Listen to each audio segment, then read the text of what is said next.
impela Nkosi umuhle ngoba wena tini futhi nekubantu Nkosi leti simangalisa tisijulise sikhamise imilomo washo njalo Nkosi umbanakho ngalenye ilanga wathi sesahlala nje sikhamise imilomo simangaliswa kwenta kwasimakathe. Siyakubonga Nkosi, siyakubonga kakhulu ngensinziso yakho emandla neludumo nebukhosi bakho phakathi naphakathi. Sesiyabonga Nkosi lenkonzo lososingenisa kuyo namanje ku-second leg Nkosi imithandazo yethu Nkosi sembi kwakho. Sibonga ukuthi wena Nkosi kuri encwadini yeRevelation sifundzisile wathi wehlisa ingelosi iphethe sitsha sigcwele impepho njalo masithandaza Nkosi nemithandazo yethu iyehla Nkosi netinyembeti tethu ehlele kulesitsha sempepho bese yaguquka lempepho Nkosi yavutha iba ngumlilo yenyuka nayo Nkosi bayintuthu lenuka kamnanzi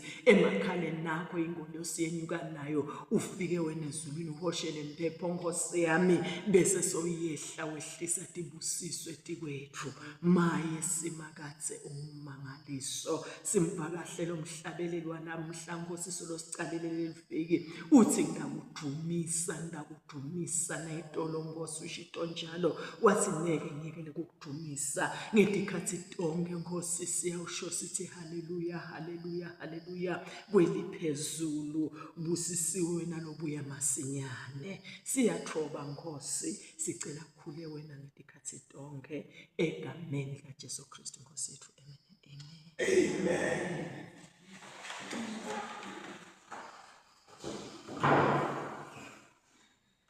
Amen. Siyabonga bazalwane.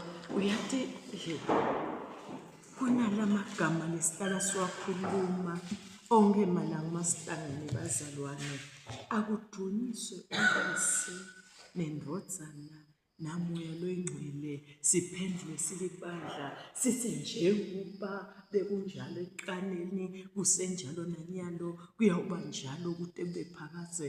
Uyathi sawakhuluma lamagama ekuseni bazalwane kufika umoya uthi kimi yewena kulomhlaba lona lo mhlaba wadalwa uNkulunkulu tintfo titawugcina time ngebuNkulunkulu akunagcina sitha lesingazange siwudale lo mhlabathi futhi akunagcina sitha lesingazange singidale lesingazange sikudale empilweni yami empilweni yakho empilweni yabantwana bakho empilweni netihlobo takho empilweni esive sakini empilweni tesive temhlaba noma ingabonakala amandla kangakanani tithembe kangakanani tibhoste ngetikhalita boto nginangemlo koja kutawugcina njengoba bekunjalo eqaleni kusenjalo uyawuba njalo siyayimemetela lenzaba kuma horizons siyayimemetela lenzaba kuma spiritual realm uthi kuyawugcina simakathe ngoba wakhe lo mhlaba. Amen.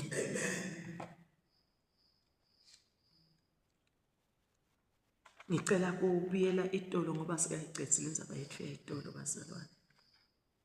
Uyathi kuleti ifundo tayitolo enzamba solo sicalele sifundza ngamo uyathi Mose uyabalisa inhlitiyo yami bebuhlungu kakhulu. Leti ifundo tanzamba abazalwana ngathi noma ngetifundza so inhlitiyo yami yabalisa uyasho kusina lapha mina ngizake nemlebele enkulu nala kwatshela kumangalisile mfundisi wami ngibangaliswa ukuthi ke Mose solo nganathi mina ngisabe seningene umlaleli enkulunkulu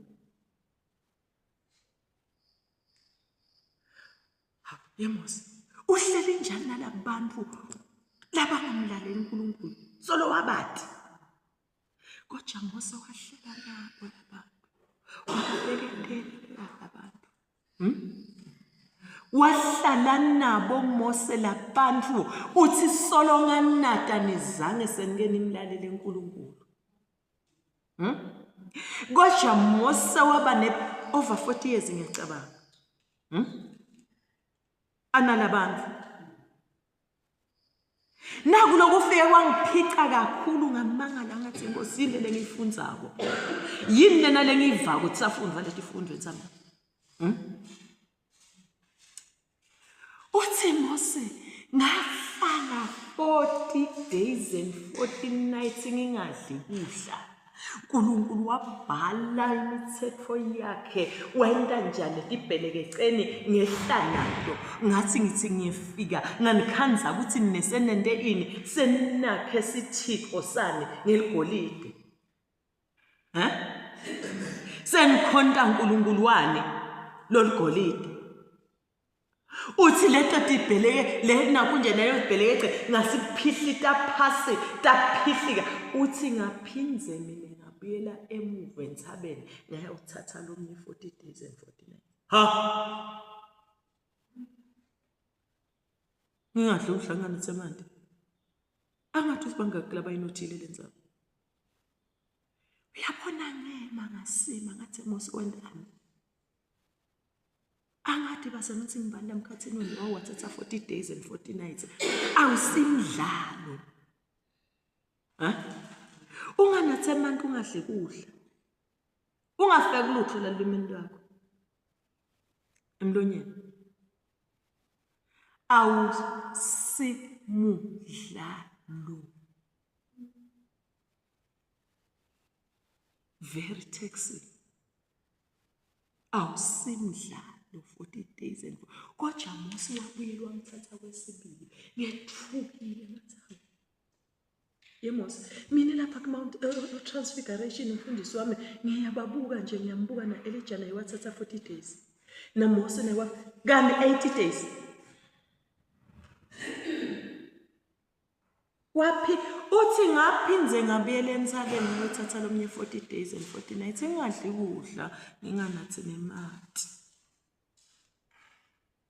ngayibuka lenzaba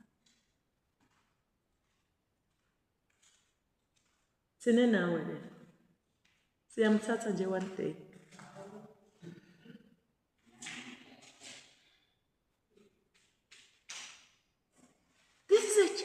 this is a serious challenge emakolo uyathini ngiyavevetela ebazalwane inkosi yakangwane imimetele kusasithatheni 40 days kade boda ngathi yesimakaze le message lena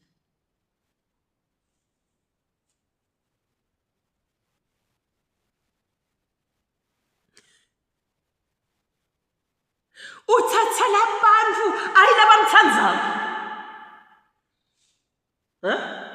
ngaphela babamthanda ngabe babamlalela Mose bekabatshela ngetindlela taNkulunkulu kusho ukuthi abamthanzi bentatindvo tabo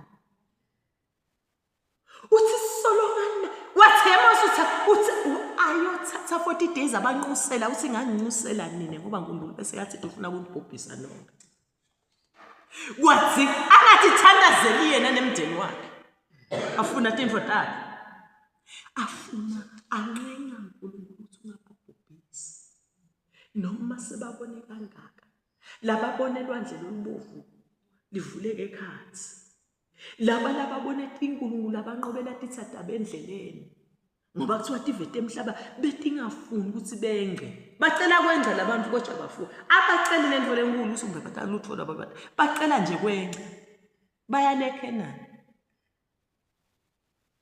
wakhona uNkulunkulu kubanqobele etindleleni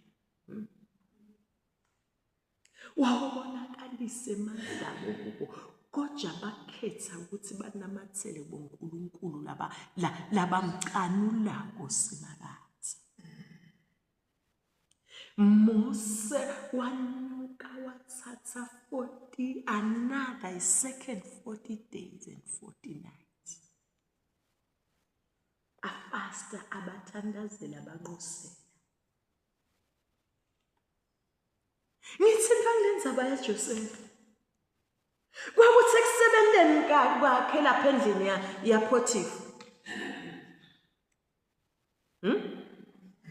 kwanje ngabani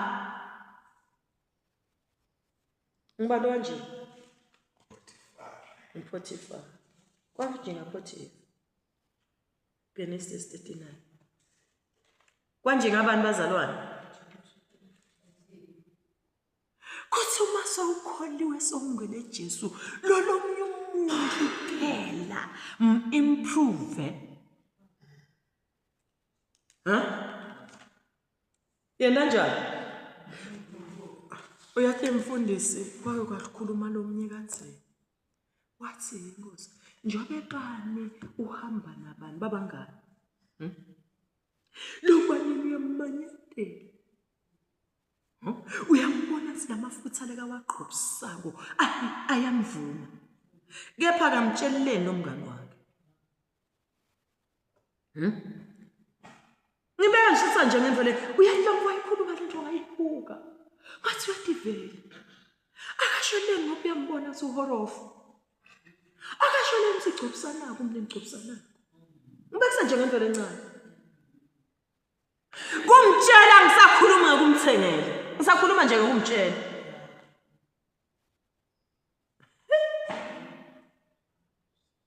Yamfihlela ufuna makuchamukayo abantu buthi babuke yena.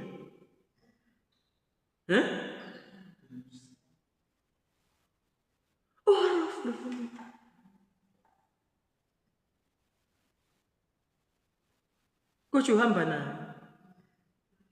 Lo mnye umbone nje singazama. Ude nalokwegcoka aswenke. Yile. Uyakholwa. Bahlangene ngekholwa labantu. Ngibekisa ngento lencane mina. Uyathi indzaba ya Lazarus nana kunjana nabani na divers. Mfundisi. Ikhuluma nathi. Ungayibuka ikhashane wena sosiyekelela lesihlupheki lo yamufulo yalesicebe. Ikhuluma uhamba nemuntu uyambona athi lo muntu lo ugqoke kwanzamba leceleni kwakho. Ibhasi ibhaliwe nje silona lomnye uyahlupheka lo lomnye injini. Indvo tiyamvuma uhamba njani awumbulelele. Wena ungikhemetele wedwana. Kuyazivama thina abantu abasikade lokho mfundisi. Sinabantu abasikade kuyazivama. Ngiyangithi mfundisi kude umuntu lonemtimba lomubi. Uya ngawe nje umtimba wakho ugqokela njani. Noma ungaba nemdududla wesisusu ube lapha wenze amabele umuhle. Noma ungaba nesishwapha ngase indlovu isithela umuhle. Le yishape yerogo lotayifaka letabweni yakufike umuhle. Awumtshelile mangabe sisusiya wena ungihungry stomach sisusiya uyehluleka kusinciphisa. Kuthi gcoka nayishape naye lamaro emaro. Lokhu mngani wami kubeke phasi.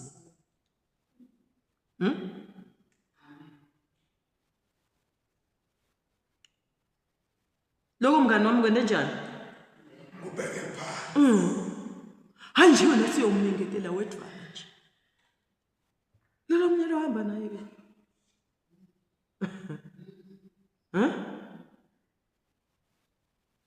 Ngithi sifunze nani basalonse wasebenza Josefa kanjenga Photifa. Tinvo Photifa ingqebo yanzela Photifa. Nako kukhona lokungibona kwabhala Jacob ngalinye la. Nako ke kukholwa lokufunakala kumaKristu. Hayi nje tifunela wena. Lolo munye ke. Lolo munye ke. Lolo munye ke. Awumtshelele imfihlo. Wokusutoba muhle yenda kanje. Uyathi mfundisi lomnye aze angakhona ngisho ukutshela kuthi ukuthi ukupheke njani. Mayikumnazo awumtsheleleni ukuthi ngifake nawo. Lakuhle kuze kutoba mnanzi. Ngifuna nje bathi kusipheka mine kahle. Unemona kodwa uthi uyakholwa amukela Jesu. Tshele sifundisane. Kusikuzwe lo mbhido wakho utoba mnanzi yenda kanje. Emandongo mani mawuthenze emandongo mani embhidweni wagayi ngecala before wasile. Bhidvu uba mnanzi uyehluka nemandongo mani la ngakugayini. Mtshele futhi imibhido iyabhicwa bamnanzi. Ubona ungabhici kakhulu ukuchuchuza ngoba uya overpower nje.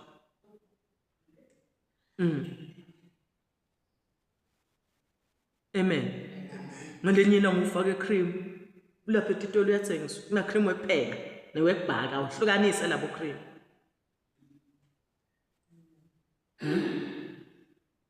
Bathi ungavami ngoba akasi health. Ba health lamandongomane.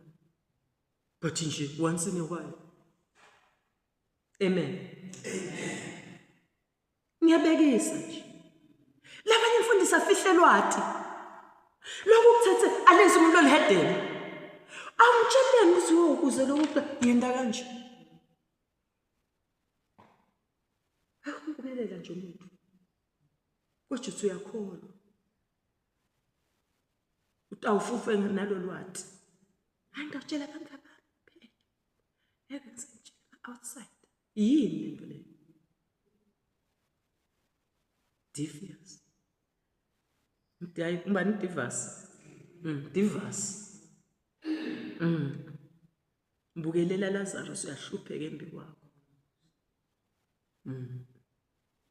Tincane letindlu. Sathembe letincane bazalwane thina emaKristu lemele si-improve kudo. Amen. Amen. Yathi timcoka kakhulu ekhayezweni. Yathi timcoka kakhulu ekhayezweni. Asithanze kubona lo muntu aphumelela, asikuthanze lokho. Ngikhuluma intolo ngathi asiyekele lokwata kusiba promote abantu ababhilo wena. Asiyekele lokwata, jabula. Yekela kwata. Kusibani ulethe eceleni kwakhe ebani ayekele kuletha wena. Yekela kwata. Uma ulikholwa jabula. Ubonga ukuthi inkosi naku kelele ngobantu lonabo must be improved.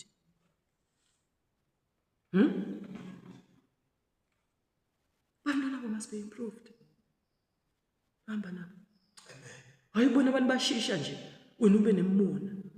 Wanomona yekele kujabula. Aphe ama subordinates akho. Baphi bantu bangaphasi kwakho? Baya improve yini? Baze bakwenge jabula. Jabula. Amen. Amen. Hey, ebazalwane. Asengifunza le verse lesifunza itolo evening. Ihlabelele. 33. Sicela 32.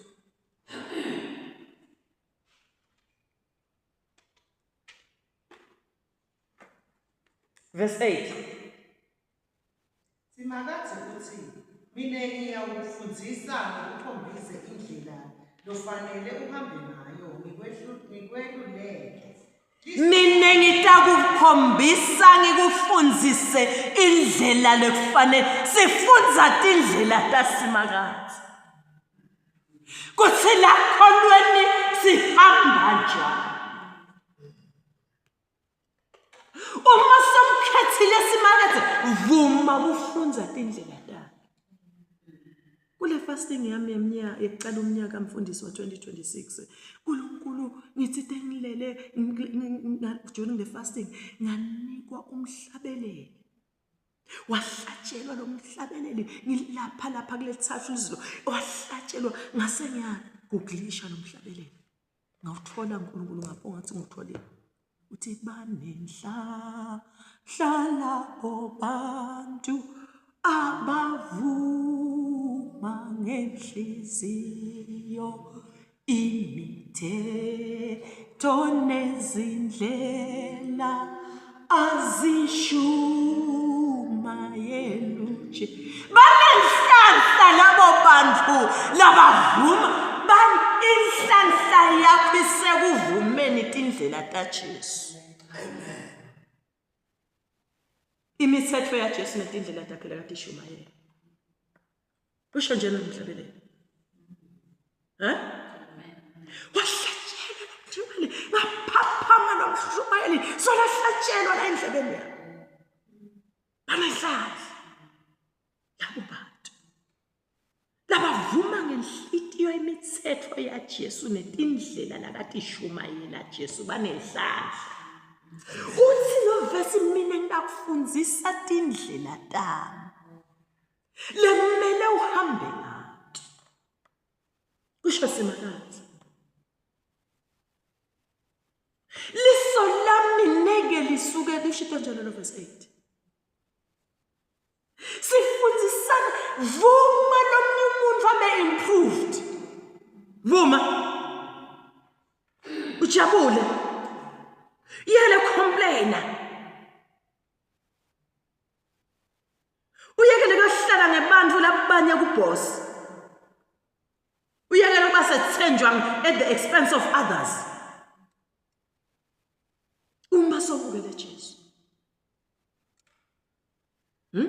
uma sonjani sengamukele Jesu uma somukele Jesu uma somukele Jesu vuma amen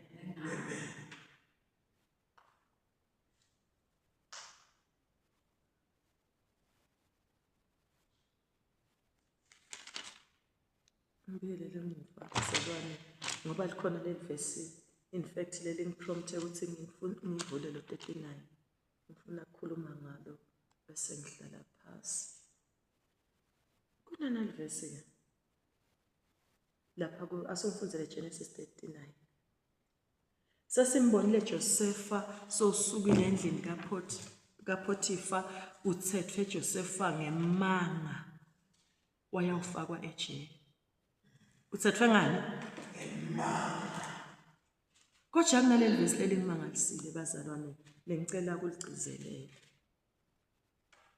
asalifunza nje asalivula uyathi imfundisi lelivi la itolo le New Testament lapho Jesu kulethwa kuye umuntu lofehlangothi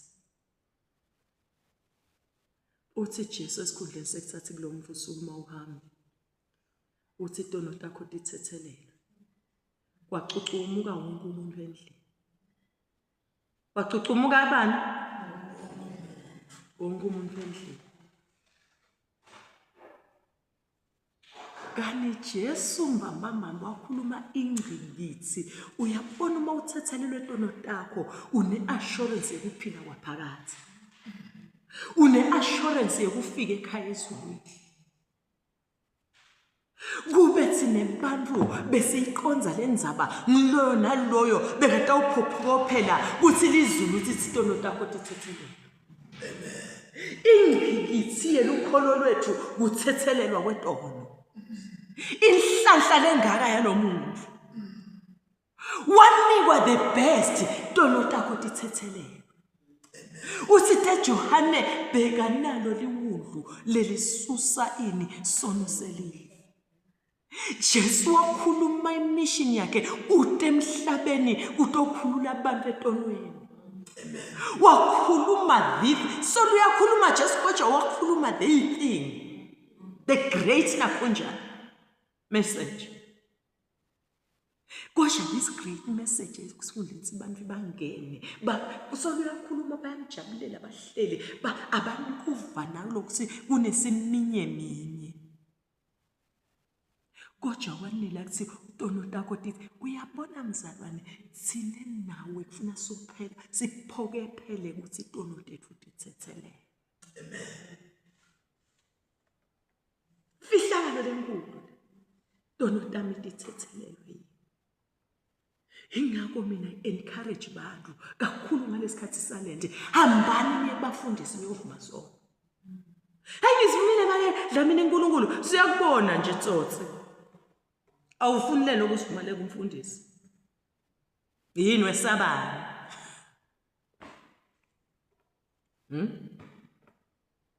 hamba phela khona uyena kulomvulo lomonini ngathi ufakazi bemfundisi kuzo bahlala kakhulu ehlitweni uthi Mapihla mina ngangidlala ukukholwa for years kodwa nganilela nje uvuleka ngimbone lo Jesu uthi ngakhumbula athi ngisesengumfana ngathi uma ngicethe esikolweni ngihamba ngayosebenza uthi nganafunjana ngathatha imali yamalume wami ngahamba ngayothenga umbhede uthi the first thing lengayenda ngahamba ngaya kumalume ngamfuna bese kaseJozi ngaleso sikhathi ngahamba ngamfuna athi malume uyakhumbula athi wakhala ulahlekelwe nge-80 rand wakho beke biweni ngahamba uthi ngase sengiyamkhokhela sengimkhokhela more than 80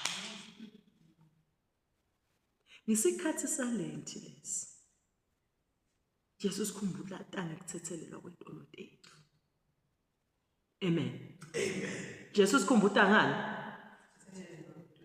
ngithethelelwa kwedolo lethu liBhayibheli bazalwane lila kuJames kambe mfundisi asesetivume kulomunye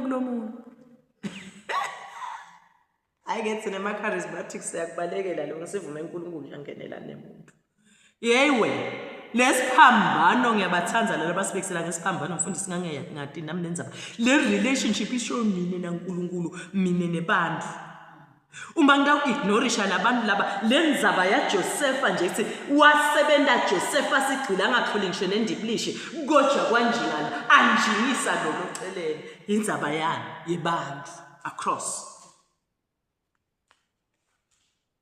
le relationship ayigcini between mina naNkulunkulu inebantu how do I treat people ngiyathi ngisomunye umuntu uyasitwa ngiyathi babusisiwe labahawukela wona ngoba bayahawukelwa ngiyathi ukuthi kumele ngibe nesihawu nesihe kulomunye umuntu wase Jesu kusitani kwekuthi umuntu akahambe athi etakuwalambe usahamba kahle udle wesutha kodwa uma ungamnikile ukudla file lento yakho amen angeke bazalwane nginana verse 9 ngesikhathi awufunzeleze 21 sisithe sesibone Joseph asosejele ebumadimeni improve impilo yalomunye ojele yakhe seya intensify ngekuhlupheka nyalo soyejele wajijelwe ejele wathi wahlala lapha wona sigelekece asive kuwendeka 21 Genesis 39 verse 21 Simakadze wajinga waba naye wamendela umusa wamupha kuthandzeka emehlweni emgcinijele Simakadze wajinge waba naye why mfundzele verse nzaba ngicela wathi kuthi inhlupheko yakho uma uyibona iya bobala kuthi ngihlushwa nabo namhla sobala lokunye kwesibili angathi noma sobala kwesithathu noma sobala kwesihlanu noma ubala kwesingaki kodwa yathi kunye wethi Simakadze solo unawe amen le nhlupheko does not mean ukuthi uNkulunkulu ukhashane nawe le nhlupheko does not mean ukuthi uNkulunkulu sokuflathela le nhlupheko does not mean ukuthi uNkulunkulu sokulahlile le nhlupheko does not mean ukuthi uNkulunkulu sokukhohliwe no ngisho le edit inhlupheko mina ethi kwenhlupheko takho kudla kwakho intinyembeti akusho ukuthi uNkulunkulu ukulahlile lithi le vivi Simakadze wajinge waba naye amen uyathi Simakadze wasebenza njengendlu lencane ngidampa nje ife makathi ngifu kubantu bathandzeka wahlala ekhathe ejele Josepha wajinge sikhundla sakhe sekuphatha zange simlahlekele kunemfihlo lengiyithandzako akazange athi Nkosi unginike kuphatha koja kuholele solo ngiphuyile bengigqoke ijazi lebujili nyalo ngigqoke ijazi lesejele etiboshwe zange sacomplain wahlala wamethemba uNkulunkulu wathi ngiyamati lona lekangempita nawe hlala nethembe lona lekakufela lekangifela Asimethembeni bazalwane. Wasifela lithando lolungaka lolujulile lolubandile lolumangalisako. Wenda njani? Wasifela. Ngicela ukuthi umethembe. Akusho ukuthi inhlupheko isho lengetekile, isho ukuthi simakade ukulahlile. Akalahli umuntu. Asibiyelele kudihlabelelo tethu.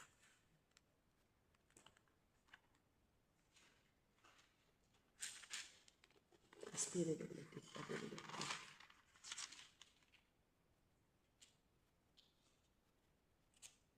Awufunza verse 6 lapha 32. Ngakho-ke wonke nongcwele uyawuthandaza kuwe ngesikhathi usenekutholakala. Ngempela ngesikhathi emagagasi ehlupheko andleleni. Ngesikhathi emagagasi ehlupheko adlondlondlobala hlala kusimakade uthandaze kusimakade umbuke simakade. Amen. Thandaze. Ngoba la mhlabeni kunemagagasi ehlupheka. Ungethuki. Uyathi mfundisi ngithi mina umuntu makangabela into yami. Ngithi anyway Nkosi neke ngithuka. Ngoba vele wena wasitshela wasilamhlabeni kunemvunya kunemasela. Ngithuswa yini? Ungethuka kwelekele lo. Buka nje sikhathi. Sekufika imivunya. Sekufika emasela. Sekufika ini? Imivunya emasela. Kwamtshela Mosi Jesu. Ngithi mina kunamagagasi ehlupheka yandlondlobala. Afikela wonke umuntu. Hayi wena wethanda. Amen. Afikela bani? Wonke umuntu. Ufukela wonke umuntu. So ungethuke ngazuthi wena, hawu, thani Nkosi ungitshelile ethi emhlabeni amagagasi ehlupheka. Kepha Nkosi ngibonga naleli finale. Asekwehle nalo leli. Angeke akukhukhule. Wena Angeke akukhukhule. Kude longcwele litsiteleleze wonke longcwele lothandaza kuye ngesikhathi emagagasi ekuhlupheka ndlondlobala etikwa aneke aze akuthani magagasi ekuhlupheka ngitsheliwe ngawe ngiyati ngawe njengami ngitsheliwe ngamasela ngitsheliwe ngemivumo. So I'm not going to be surprised. Udilo kutang surprise.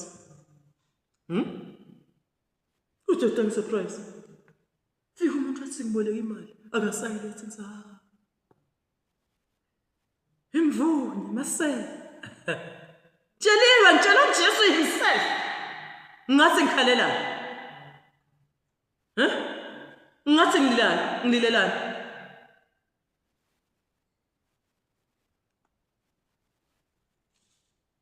wena uyindzawo yami yokubhaca.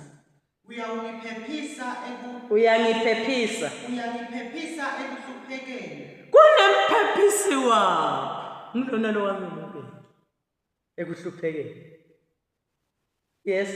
Ungisingathe ngetingoma tenkululeko. Tenkululeko. Banehla hlala bobantu abavu. Akusingoma yenkululeko.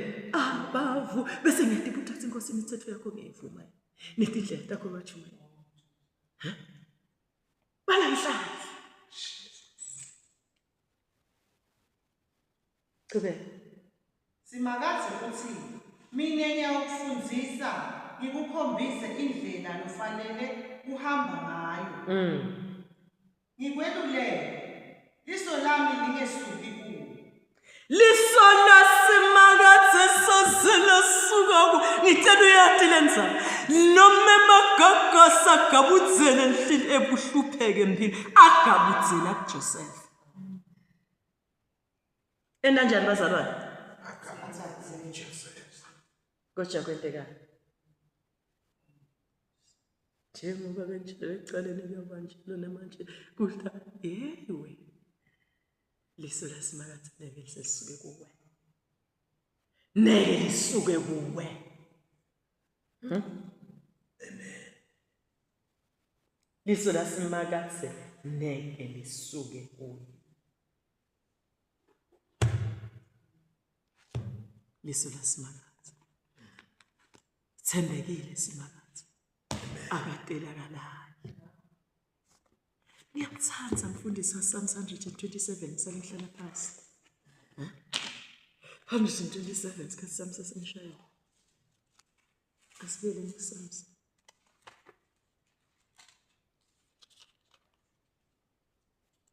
Ngoba ungasho ukuthi ngokuleli tolo kunje nalamhla solokutaba kanjalo.